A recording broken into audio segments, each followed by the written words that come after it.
तो जय हिंद साथियों, आज क्लास स्टार्ट करेंगे। तो जो आज का सेशन रहने वाला है इसमें समझेंगे हिंदी भाषा का विकास किस प्रकार हुआ है। इसे हम दो भागों में बांटेंगे। तो हिंदी भाषा का विकास भाग 1। वैसे इससे पहले भाषा एवं भाषा परिवार क्या होते हैं, कौन कौन से भाषा परिवार हुए, उन सब के बारे में जान चुके हैं। अब हम आगे पढ़ेंगे हिंदी भाषा का विकास किस प्रकार हुआ है।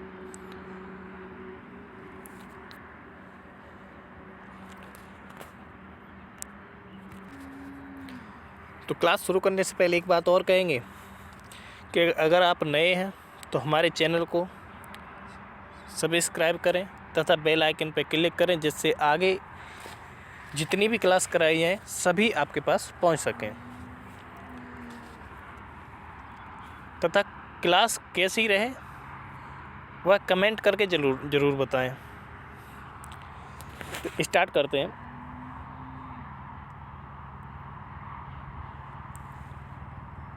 कि हम सभी जानते हैं कि भाषा क्या है। भाषा क्या है? भाषा अपने विचारों को व्यक्त करने का वह साधन है जिसके द्वारा हम अपने विचारों को एक दूसरे तक पहुंचा सकते हैं।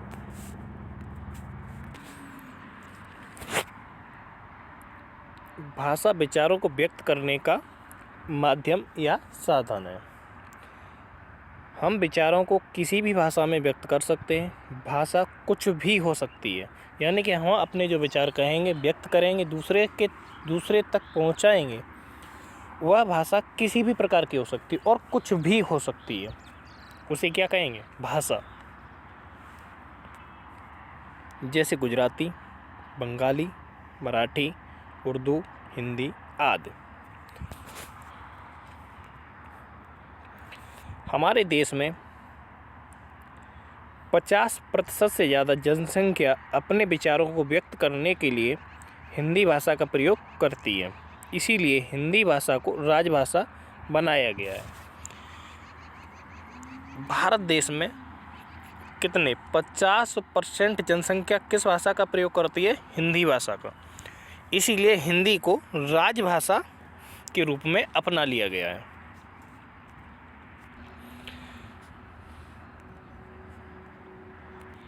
अब बात आती है कि क्या हिंदी को पहले से ही हिंदी के नाम से जाना जाता था?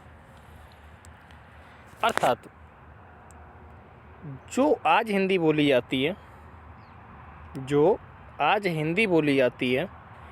क्या शुरुआती दौर से ऐसे ही हिंदी बोली जाती थी? तो अब हम हिंदी भाषा के विकास को समझने की कोशिश करेंगे कि हिंदी भाषा का विकास किस किस तरह से हुआ। अभी तक हमने समझी थी सभी भाषाएं, सभी भाषा परिवार, कौन कौन सी भाषाएं होती हैं विश्व में, उसमें भी विश्व में कौन कौन से भाषा परिवार होते हैं, उसके बाद भारत में भाषा परिवार कौन से हैं। अब हम समझेंगे सिर्फ और सिर्फ हिंदी की बात कि हिंदी हमारी किस तरह आई, क्योंकि हमारा सब्जेक्ट भी क्या है? हिंदी। तो हिंदी का विकास किस तरह हुआ है उसे समझने की कोशिश करेंगे।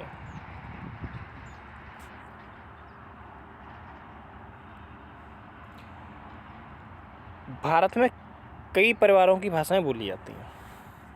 जैसा मैंने बताया था आपको, द्रविड़, आस्ट्रिक, भारोपीय परिवार, कई भाषा परिवार में भाषाएं बोली जाती हैं। जैसे हम दक्षिण की बात करें तो वहाँ पर कौन सी बोली जाती है? द्रविड़ परिवार की भाषाएं बोली जाती हैं। द्रविड़ परिवार में तमिल, तेलुगु आदि भाषा आती हैं। और अगर हम उत्तर भारत की भाषाओं की बात करें तो इसमें अधिकतम संस्कृत भाषा से प्रभावित है। उत्तर भारत की जो भाषाएं हैं वो किससे प्रभावित हैं? संस्कृत भाषा से। और आर्य भाषा परिवार की भाषाएं, उत्तर भारत की जो भाषाएं वो कौन से परिवार की भाषाएं? आर्य भाषा परिवार की भाषाएं हैं। उत्तर भारत में प्रारंभ में उत्तर भारत में संस्कृत भाषा का उदय हुआ। ठीक है, किस भाषा का उदय हुआ? संस्कृत भाषा का उदय हुआ। और धीरे धीरे संस्कृत भाषा में परिवर्तन होता गया। धीमे धीमे वह क्या होता गया? संस्कृत भाषा में परिवर्तन होता गया। कुछ विद्वानों ने आम बोलचाल की भाषा में भाषा को क्या कहा? कुछ विद्वानों ने आम बोलचाल की भाषा में भाषा को भा खा कहा। क्या कहा? भा खा। अब प्रश्न यह उठता है, अब प्रश्न आता है, उत्तर भारत में संस्कृत से जो आम बोलचाल की भाषा विकसित हुई वह हिंदी नाम से किस प्रकार जानी जाने लगी?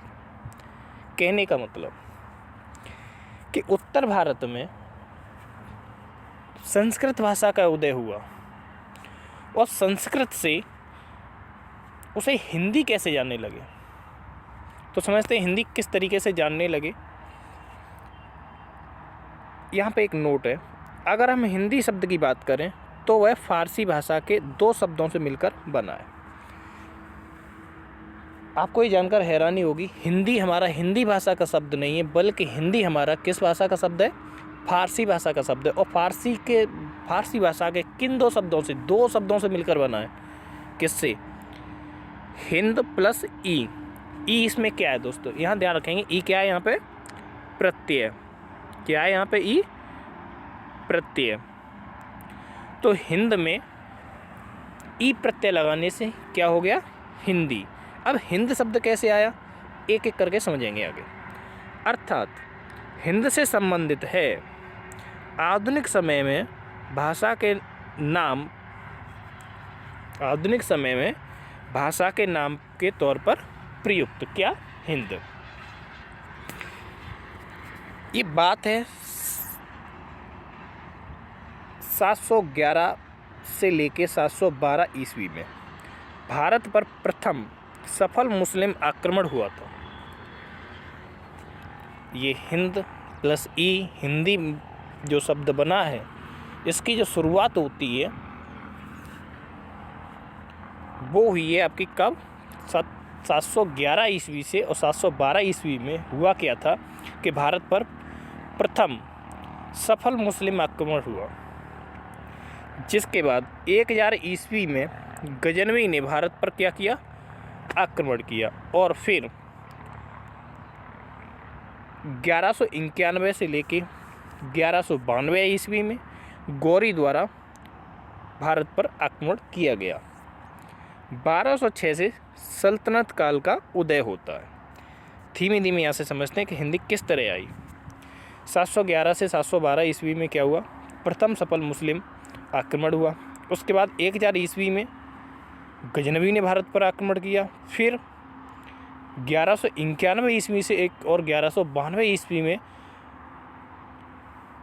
गजनवी के द्वारा मोहम्मद गौरी द्वारा भारत पर आक्रमण किया गया।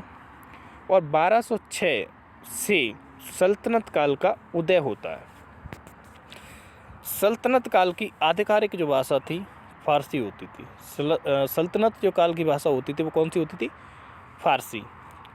यानी कि सल्तनत काल में जो राजा जिस भाषा का, राजकाज की भाषा जिसका प्रयोग करते थे, वो किस भाषा का प्रयोग करते थे? अपनी फारसी भाषा का। इन आक्रमणकारियों ने सबसे पहले सिंध आदि पर आक्रमण किया था। जब ये वहाँ से उत्तर भारत की ओर बढ़े तो इन्हें सिंध नदी पार करनी पड़ी। इन्हें क्या करना पड़ा? सल्तनत काल की जो आधिकारिक भाषा थी वो क्या थी? फारसी। यानी कि जब सल्तनत काल आया और उसमें जिस भाषा का प्रयोग किया जा रहा था वो कौन सा था? फारसी भाषा का प्रयोग करते थे। इसके बाद जो ये आक्रमणकारी थे, इन्होंने सबसे पहले सिंध आदि पर आक्रमण किया और वहाँ से जब ये उत्तर भारत की ओर बढ़े तो इन्हें एक नदी पार करनी पड़ी जिसका नाम था सिंध। सिंध नदी के पार जितना भी भारतीय क्षेत्र था, यानी सिंध नदी जैसे ही पार करते हैं वैसे जितना भारतीय क्षेत्र था, इस संपूर्ण क्षेत्र को इन्होंने सिंध के पार के नाम से संबोधित किया। यानी जब भी इनसे कोई पूछता था कि कहाँ जा रहे हो, तो सिंध के पार, ये इस नाम से बुलाते थे। क्या कहते थे? सिंध के पार। अब यहाँ थोड़ी समझने की बात है। इन आक्रमणकारियों की भाषा फारसी थी और फारसी भाषा में स की ध्वनि नहीं होती। बहुत ही अच्छा कंटेंट है, शायद ऐसा आपको पूरे यूट्यूब पर कहीं नहीं मिलेगा। इन आक्रमणकारियों द्वारा जो नदी पार करते थे, इन्हें एक नदी पार करनी पड़ती थी, उसका नाम था सिंध नदी।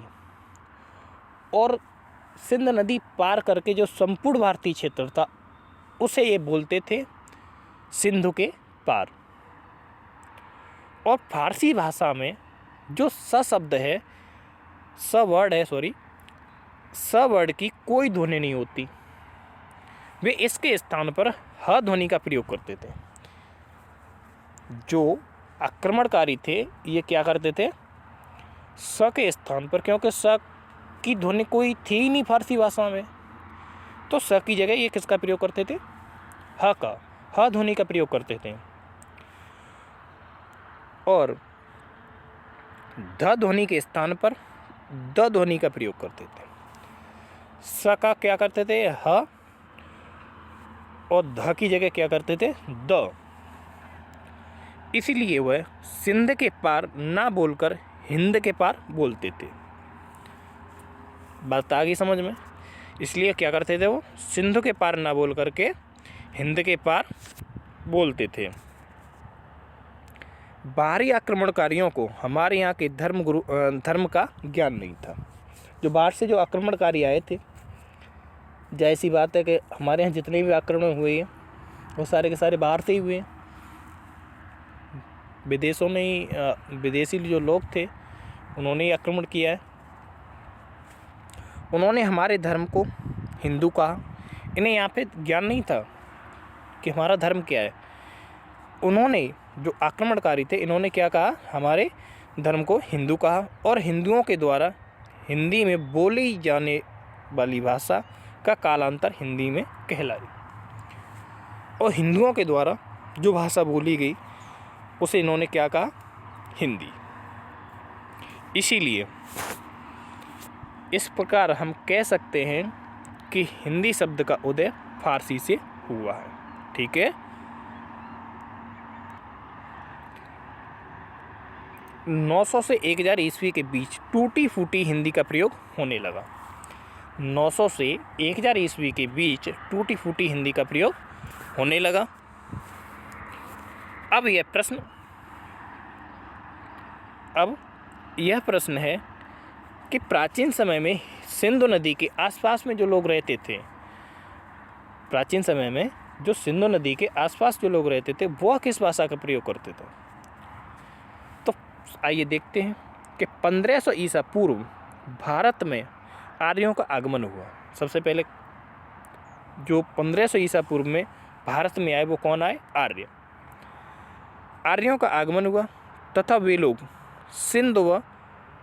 सिंधु की सहायक नदियों के आसपास रहने लगे।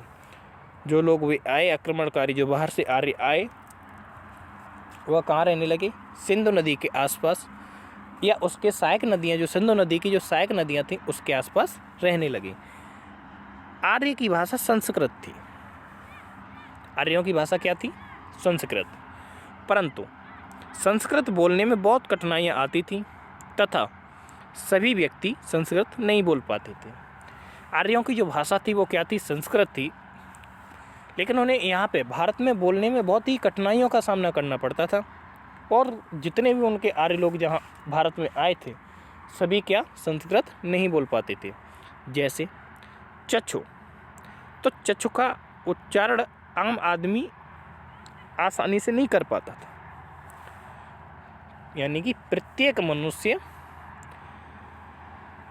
चक्षु शब्द का उच्चारण नहीं कर पाता था। इसीलिए इन्होंने इसे चक्षु बोला, क्योंकि आम व्यक्तियों को उच्चारण के नियमों का ज्ञान नहीं था। इसीलिए ये लोग संस्कृत बोलते थे। आर्य जो आए थे वो क्या बोलते थे, संस्कृत। चक्षु का उच्चारण, एक शब्द लेते हैं चक्षु, जिसका उच्चारण आम आदमी नहीं कर पाता था, इन्होंने चक्षु को क्या बोलना शुरू कर दिया, चक्षु। क्योंकि आम आदमियों को जो नियम होते हैं, देखिए व्याकरण पूरा क्या एक नियम है, नियम से बंधा हुआ है व्याकरण। कहने का अर्थ है कि संस्कृत भाषा के शब्दों में थोड़ा थोड़ा बदलाव होने लगा। आर्य आए, आर्य ने क्या बोला, संस्कृत, और संस्कृत प्रॉपर तरीके से लोग नहीं बोल पा रहे थे तो उन्होंने इसमें परिवर्तन किया यानी कि इसमें सीधा सीधा अर्थ है कि संस्कृत भाषा के शब्दों में थोड़ा थोड़ा बदलाव होने लगा। और यह बदलाव 500 ईसा पूर्व, कितना, 500 ईसा पूर्व से एक नई आम बोलचाल की भाषा पाली, क्या कहा गया इसे, एक नई आम बोलचाल की भाषा पाली भाषा या प्रथम प्राकृतिक काल या प्रथम देश भाषा के नाम से जाने लगा। यहीं से एक भाषा निकल के आई, कौन सी, पाली, पाली भाषा या प्रथम प्राकृत। जैसे संस्कृत से उन्होंने संस्कृत के जो शब्द थे उन्हें बदलना शुरू किया, तो 500 ईसा पूर्व के समय एक ऐसा समय आया जिसमें यहाँ से एक नई आम बोलचाल, यानी प्रत्येक व्यक्ति इसमें बोलता हो, इस भाषा को प्रयोग करता हो, वह भाषा एक निकल के आई, पाली भाषा, या इसे प्रथम प्राकृतिक काल भी कह सकते हैं, या प्रथम देश भाषा के नाम से जाने लगा। एक छोटी सी बात और देखते हैं, आपको लग रहा होगा पता नहीं क्या पढ़ा रहे होंगे। आपको अच्छे से मालूम है कि हिंदी की आदि जननी किसे कहा जाता है, संस्कृत को। संस्कृत से ही संस्कृत, प्राकृत, पाली, अपभ्रंश, अवहट्ट, उसके बाद हिंदी, इस तरह हिंदी भाषा का विकास हुआ है। तो इसी क्रम में हम आगे पढ़ेंगे। अभी हमने संस्कृत पढ़ा है, सिंधु को हिंदी कैसे बोलने लगे वो मैंने आपको बताया। सिंधु को हिंदी बोलने के बाद किस तरह आर्यों के द्वारा संस्कृत भाषा भारत में आई, और संस्कृत भाषा के बाद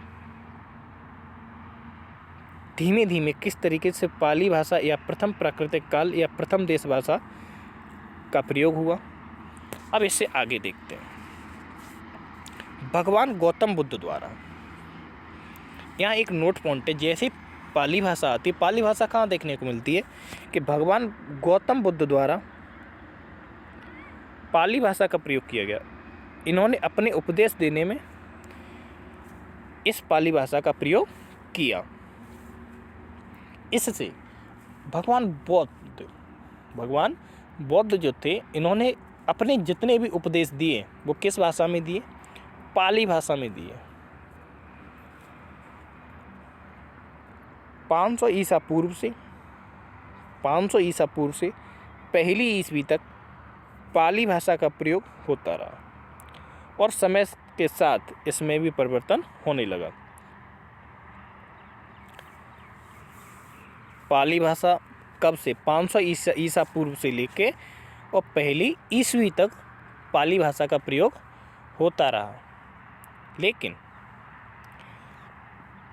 समय के साथ इसमें भी परिवर्तन होने लगा। इस बात का ध्यान रखना, भाषा सदैव परिवर्तनशील होती है, भाषा सदैव परिवर्तनशील होती है। पहली ईस्वी तक आते आते पाली भाषा ने प्राकृतिक भाषा का रूप ले लिया। पहली ईस्वी जब तक आई, मैंने बताया था संस्कृत, उसके बाद पाली, पाली के बाद प्राकृत, प्राकृत के बाद अपभ्रंश, अपभ्रंश के बाद अवहट्ट, उसके बाद हिंदी आई है। तो संस्कृत आई, संस्कृत के बाद पाली, और पाली के बाद अब जो भाषा आई है वो क्या हुआ कि पहली ईस्वी जब तक आई तब तक क्या हुआ कि प्राकृतिक भाषा, जो प्राकृत भाषा थी उसने रूप ले लिया। और प्राकृत पहली ईस्वी से 500 ईस्वी तक प्रयोग में रही। कब से, पहली ईस्वी से 500 ईस्वी तक प्रयोग में रही। जैन ग्रंथ, जिन्हें आगम साहित्य कहा जाता है, प्राकृतिक भाषा में ही लिखे गए हैं। अगर आपको देखनी हो कि प्राकृत भाषा क्या थी, तो आप जैन ग्रंथ जो हैं, आगम साहित्य जिन्हें कहा जाता है, वो प्राकृत भाषा में ही लिखे गए हैं। 500 ईस्वी के आसपास गुप्त काल का समय था, प्राकृत भाषा में भी परिवर्तन आने लगा और प्राकृत भाषा अपभ्रंश में परिवर्तित हो गई। हुआ क्या कि 500 ईस्वी के आसपास, पहली ईस्वी से 500 ईस्वी तक कौन सी भाषा चली, प्राकृत।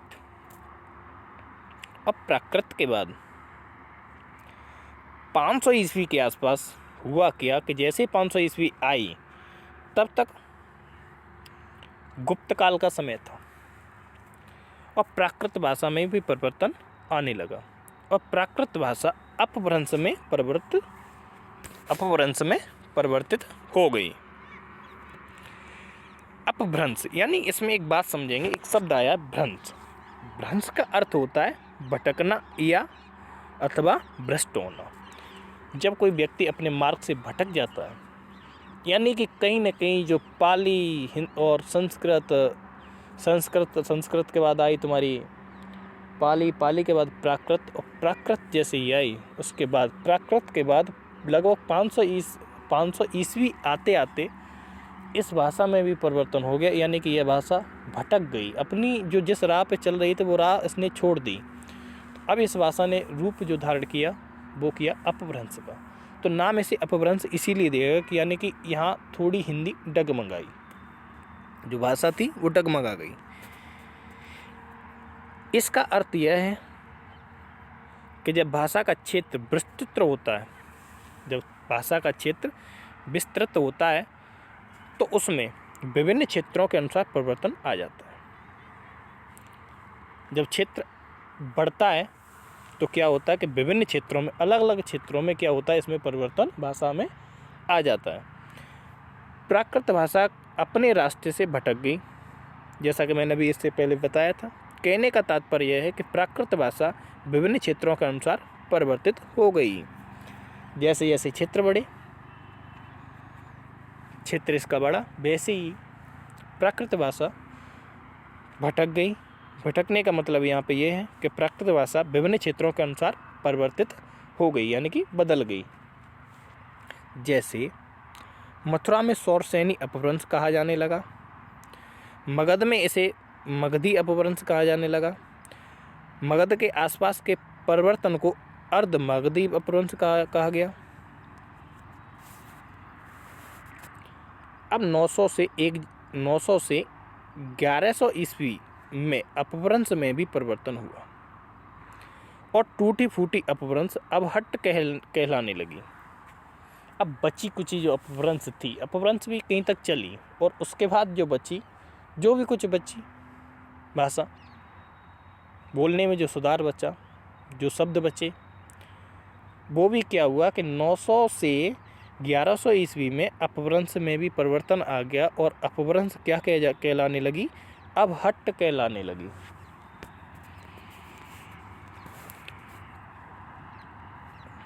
अब यहाँ थोड़ा समझते हैं। सौरसेनी अपभ्रंश से एक नोट पॉइंट है, अलग है एक टॉपिक। अब हट तक आ गए। अब हट के बाद अब जो भी भाषा आएगी वो हमारी क्या, हिंदी। सौरसेनी अपभ्रंश से ही पश्चिमी हिंदी व राजस्थानी हिंदी का विकास हुआ है। पश्चिमी हिंदी को 5 जो पश्चिमी हिंदी उपभाषा है उसे 5 बोलियां आती हैं। उपभाषा जो वर्ग है पश्चिमी हिंदी का, उसमें कितनी बोलियां आती हैं, 5, जिसमें पहली खड़ी बोली, इसके बाद आती है कन्नौजी, तीसरा नंबर है ब्रजभाषा, चौथी बुंदेली और 5वीं हरियाणवी। खड़ी बोली 1100 से लेके 1400 ईस्वी तक अपने प्राचीन रूप में ही रही। इसे आदि हिंदी भी कहते हैं। अब यहाँ से अब हट के बाद अब शुरुआत होती है किसकी, यहाँ रूप धारण किया किसने, सौरसेनी अपभ्रंश से ही पश्चिमी हिंदी और राजस्थानी हिंदी का विकास हुआ। पश्चिमी हिंदी जो उपभाषा है, भाषा नहीं, ये भाषा का भी क्या है, भाग। तो पश्चिमी हिंदी जो उपभाषा है इसमें भी 5 बोलियां आती हैं और जिसमें पहली आती है खड़ी बोली, और खड़ी बोली 1100 ईस्वी से 1400 ईस्वी तक अपने प्राचीन रूप में रही। इसे क्या कहा गया, आदि हिंदी कहते हैं। 1400 ईस्वी से 1850 ईस्वी तक मध्यकालीन हिंदी कहा गया और 1850 से अब तक जिस हिंदी का प्रयोग कर रहे हैं उसे हमने कहा क्या, आधुनिक हिंदी।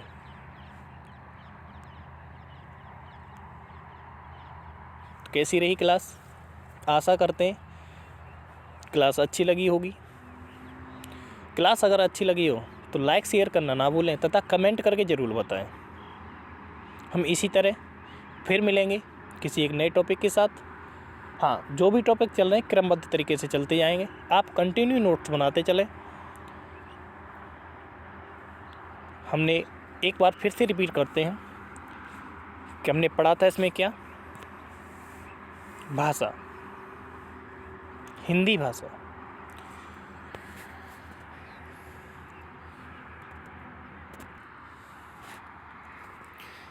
जिसे हम पढ़ते हैं कि सल्तनत काल की जो आधिकारिक भाषा थी फारसी, तो किस तरीके से फारसी के बाद हमारी जो भाषा आई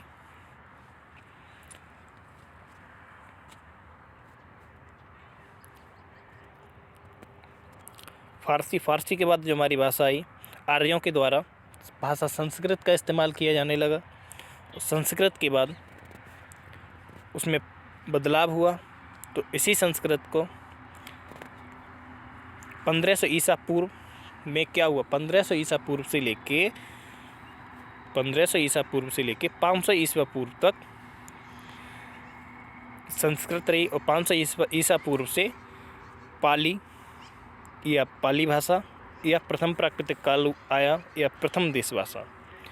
इसके बाद 500 ईसा पूर्व से पहली ईस्वी तक पाली भाषा का प्रयोग होता रहा और समय समय के साथ परिवर्तन हो गई। इसका पहली ईस्वी तक आते आते यह पाली भाषा किस में बदल गई, प्राकृतिक भाषा में, और प्राकृतिक पहली ईस्वी से 500 ईस्वी तक प्रयोग में रही। और 500 ईस्वी के आसपास गुप्त काल का समय आ गया, और गुप्त काल में हुआ क्या कि प्राकृत भाषा अपभ्रंश में परिवर्तित हो गई। अपभ्रंश यानी भ्रंश का अर्थ होता है भटकना अथवा नष्ट होना। इसके बाद 900 से 11 ईस्वी में अपभ्रंश जो भाषा आई उसमें भी परिवर्तन हो गया, और अपभ्रंश को भी किस में कहा जाने लगा, अपभ्रंश, अब यानी कि अपहट्ट, किस में कहा जाने लगा, अपहट्ट। और अपहट्ट के बाद सौर सैनी अपभ्रंश से ही पश्चिमी हिंदी व राजस्थानी हिंदी का विकास हुआ। और धीमे धीमे किस तरीके से हिंदी ने अपना रूप धारण किया। पश्चिमी हिंदी उपभाषा वर्ग में 5 बोलियाँ आई, खड़ी बोली, कन्नौजी, ब्रजभाषा, बुंदेली, हरियाणवी। खड़ी बोली 1100 ईस्वी से 1400 ईस्वी तक अपने प्राचीन रूप में रही, इसे आदि हिंदी भी कहा गया। इसके बाद 14 से 1850 ईस्वी तक जिस भाषा का प्रयोग किया गया उसे मध्यकालीन हिंदी कहा गया, और 1850 ईस्वी से लेकर अब तक जिस भाषा का प्रयोग किया जा रहा है वो हमारी क्या है, आधुनिक हिंदी। अब हम साथियों अगली क्लास में पढ़ेंगे आधुनिक हिंदी क्या थी, वो आधुनिक हिंदी किस प्रकार है। तो क्लास अच्छी लगी हो तो लाइक शेयर करना ना भूलें, कमेंट करके ज़रूर बताएं क्लास कैसी रही। Thank you.